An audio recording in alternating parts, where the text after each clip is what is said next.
Hello and welcome to our Indian kitchen. Thank you so much for joining us today. Please hit the like and subscribe buttons to hear more from us. On today's menu is a delicious authentic Durban lamb curry. To make the lamb curry, you're going to need about 3 tablespoons of oil, and I'm using canola oil, 2 tablespoons of ground ginger and garlic, some whole spices, cinnamon, star anise, clove and bay leaves, some masala. I'm using about 2 tablespoons of masala, and a teaspoon each of cumin, coriander and turmeric powder. I'm also using a large chopped onion, and you can either roughly chop it like I have, or you can dice it in a blender. I'm also using 2 whole chilies. You can leave that out if you want a milder curry. I'm also using 2 large tomatoes, roughly chopped, as well as a sprig of curry leaf. I'm also using 3 potatoes, which I've peeled and halved and put into a bowl of water. This will prevent it from going black. One of the tips that I've learned through my cooking journey is to always spear your potatoes in the center with a knife. This will help to speed up the cooking process. And of course, the star of the show. This is a kg of lamb pieces. They've been cut to smaller size pieces. It is lamb on the bone, as my family prefer a bonier cut of meat. We also have salt to taste. I'm using fine salt at the moment, but you can use rough salt or coarse salt, and of course coriander leaves. First step is to add your oil to your pot. Today I'm using my AMC pot and AMC induction cooker. Once the oil is hot, you can then add your whole spices. I know people love to use ground spices as well. That is perfectly fine. I would use about a teaspoon of ground spice for this ratio. Next, I will add my chopped onion and chili. I've roughly chopped my onion, but like I said earlier, you can dice it or put it in a food processor. My husband prefers the food processor to roughly chopping onions, but this is perfectly fine. You can just give that a stir and then add the curry leaf. This curry leaf is from my garden. One of the staples in my garden is always to have chili and curry leaf. Once you've given that a stir, you can close the pot and allow the onions to just get soft. You can see that the onion is ready. I'm going to add my ground ginger and garlic, my masala,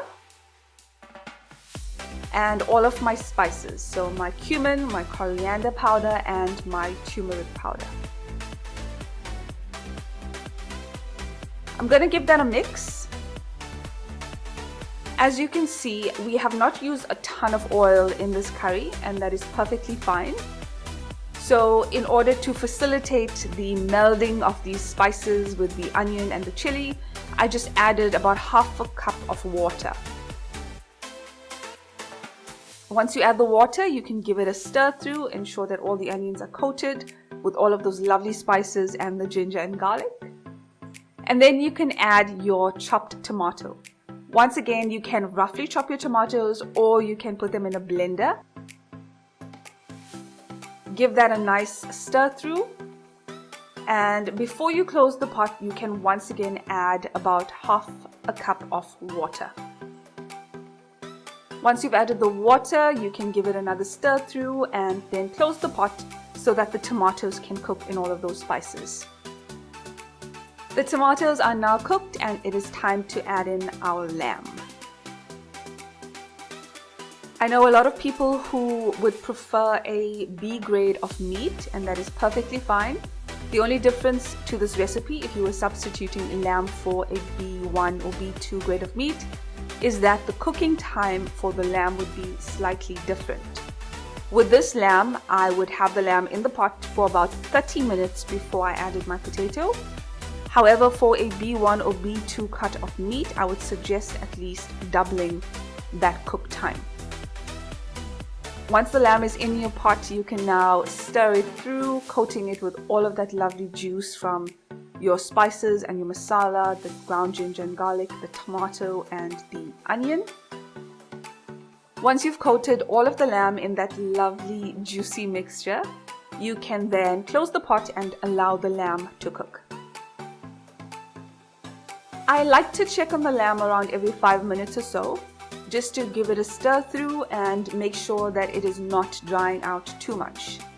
If I find that it is getting a little dry, I'm going to add about a 1/4 cup of water at a time. The aim of adding the water is to make sure that there is enough liquid in the pot to create steam to give that lamb a chance to cook properly. You don't want to add a lot of water at a time, just a little bit to facilitate that softening of the lamb. So you might have noticed that I haven't added the salt as yet. My mom will actually add the salt as soon as she puts the lamb in. However, I've learned that if I wait a little bit longer before I add the salt, the lamb actually gets soft a lot quicker because salt actually toughens meat. So I wait until a little bit further along in the process in order to add my salt. And just a little tip about salt, a little goes a long way. So I would suggest adding a little bit at a time if you are not sure about the quantity.